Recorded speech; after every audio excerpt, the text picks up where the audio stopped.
Today is February 12th. This is Matthew's second lesson. He learned the basics today. Positionings 1, 2, 3, forehand, backhand.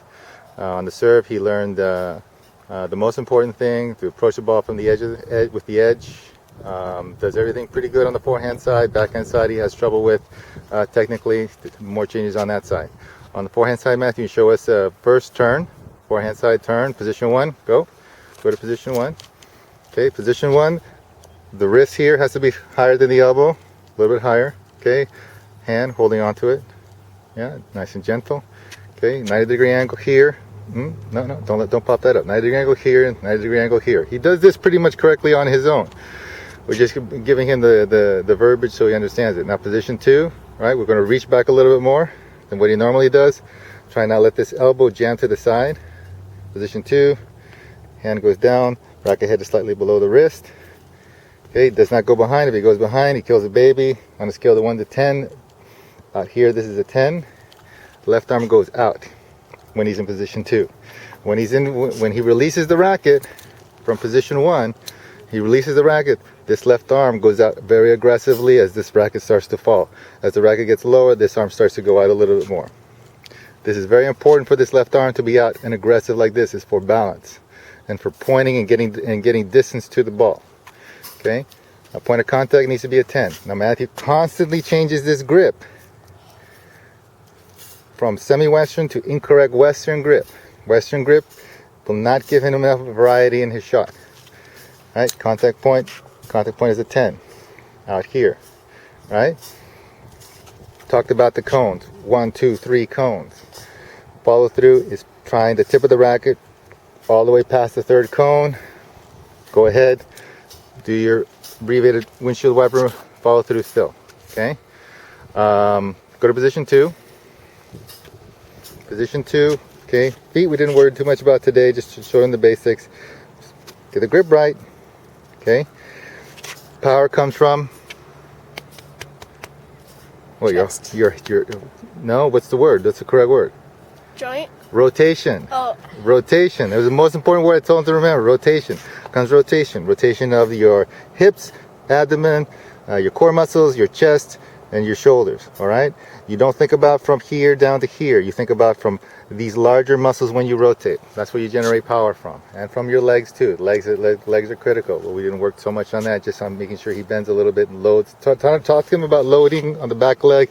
His hip tends to be too much over his foot, like here. This is one of the problems why he ends up falling backwards. Also, his left leg ends up going straight. This is one of the problems why he falls backwards too. All right, that it on the forehand side. What? Anything else on the forehand side? No. That was about it. All right, backhand side.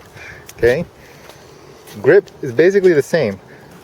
Show him go to ready position. Go to ready position. All right, let's show him position. Show yourself position 1, 2, 3. Ready? Turn.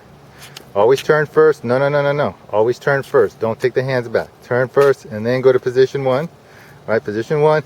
Elbows past the belly button. Focused on Matthew having the racket tip pointing up more because he drops the racket too soon. He has a tendency to curl his hand over like this, which causes him to go back and kill the baby back here. We don't want to do that. To fix it, we talked about the thumb. This thumb right here. Go ahead. That thumb right there. He curls it down more, points it down more. That fixes the racket head positioning. And he understands that pretty good. And there's a little bit of a bend here in the wrist. Okay?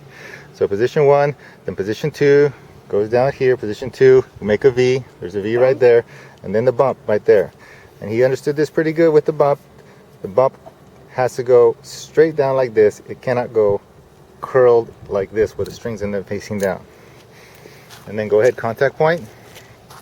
Contact point is that good contact point right there. This is slightly bent. This is as straight as possible. Okay, go ahead and make the triangle. That's it. Triangle. Tip of the triangle is right here. All right, that's good. The left hand goes over the right, and then follow through just like you normally do. Good. That's all the basic positionings. Anything else on that side? Oh, we did overcorrection. Overcorrection because he still has a tendency, even with the corrections, has a tendency to still go back here like this.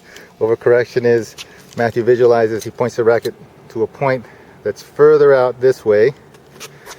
His body is here. He visualizes pointing to a point like a post or something over there. All right, what it does is overcorrection causes him to go ahead and land more in the correct position. So he was able to do that pretty good. All right, serve, the only things we talked about, like we said at the beginning, take the racket up. All right, learn the what, right? Show me what the what is. Let go of the racket. Show me the what. The motion is like this. Okay, so what we talked about was feeling a stretch here. So he lifts the racket up, does the what. Here's your racket. Hold on to it. Go ahead. All right, but don't let the elbow drop so much. Got to keep a 90-degree angle here. Feel the stretch here. Racket lifts up here. Talked about practice that. The other thing we talked about was what we call the most important thing is this positioning right here, the wrist in relation to the elbow. Okay, the wrist and the elbow.